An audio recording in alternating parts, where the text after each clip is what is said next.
simi landike ma hande ka fewndiɗa ɗo mi suɓindinima jawdi e gandal ko honno ƴettata? Ko gandal mi ƴettata fi honno sabuna ko gaddal ngal woni nene piji ɗin fof sa heeɓi gandal ɗiɗa fof jokkay ko gandal ngal woni nene majji ɗi fof. joni si awa si ɓe jonni misal si tawi a suɓike gandal ngal hande ko gonga si fure walike ɗo ɓe innayi yo nodde gando on ko julna fure on, kono noon si fure walike ɗa si tawi kasangue sodete ko jooma jawdi on,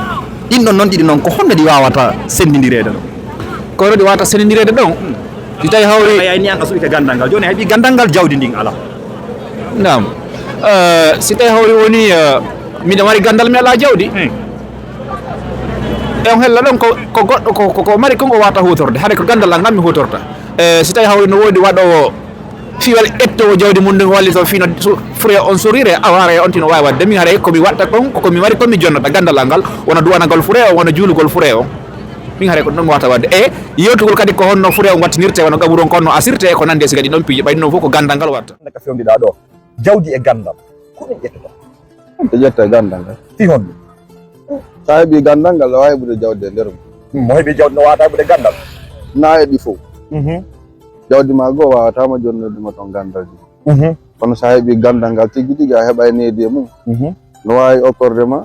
opportunité ji ɓuri no heeɓira jawdi no wawi yaade ɓawo gandal jawdi sino wawi yaade ɓawo gandal gandal ngal no wawi yawde ɗum ɓawo jawdi mbiɗa gandal no wawi yaade ɓawo jawdi joni an sa woni ɗo gando a woni baaso gandal ma ngal addante nafa e muɗum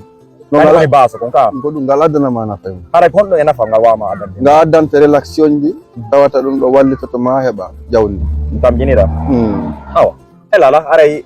mi weltiki ko ɗe ɗo wonno to ɗiɗi mi fanno yen fenso ɓeydodir ɗo e a jarama Versailles ko jonɗa men konko jaabiɗa kon an kadi joni point de vue ma onon kadi tawa ɗo wawi andi jonka commentaire ji ko honno onon kadi weltiki mi weltori lan andi kaka TikTok windanɗa lan hano minirɗo lan arde milan ɗo woni an a woni e honno ɓen yimɓe buy daara ɓe lan kono a ƴetti courage a windani lan fi en yiidu hande mi ari ha milan ɗo ko milan ɗo wonɗa en yiidi haray mi weltiki mi weltori a ha lela itti boy hiɗa darde komi woni wadde kon kono min kadi à travers ma mi rewa mi hiwro fof mi weltano fof andon hande menen somin hewti kam mi huɗɗo ko Allah e moɗon kono an kadi mi weltanoma ɓay Allah waɗi en wawi yiidude. Ok min kadi ko min ɓuuron weltanade saabu na fof yidata e muɗum kono haɗa min ko déjà miɗo toro Allah yo Allah holla noon ɓoyno e golle monɗen haɗa miɗo encouragé on kadi ko golle moƴƴe wonno wadde haɗa min kadi miɗo welti ko yiiduɗen ɗo kon mbiɗo welti moƴƴa saabu yiidugol e mosiɗo muɗum e leyɗe janane ɗen haɗa ko hunde ɓurde welde ko hunde wonde ko nema mawɗo saabu noon haɗa weltere ɗon tigui ne mari nden ka ɓerde muɗum ko Allah tun ittiri mayre haray min o mi anda ittiri ton ɗo komi welti kono tawata mi wawi yiidude e mosiɗo an wowlowo ɗengal ngal mi wowlta ngal haray kadi watti ɗum ko iwɗo kadi Fouta Diallo.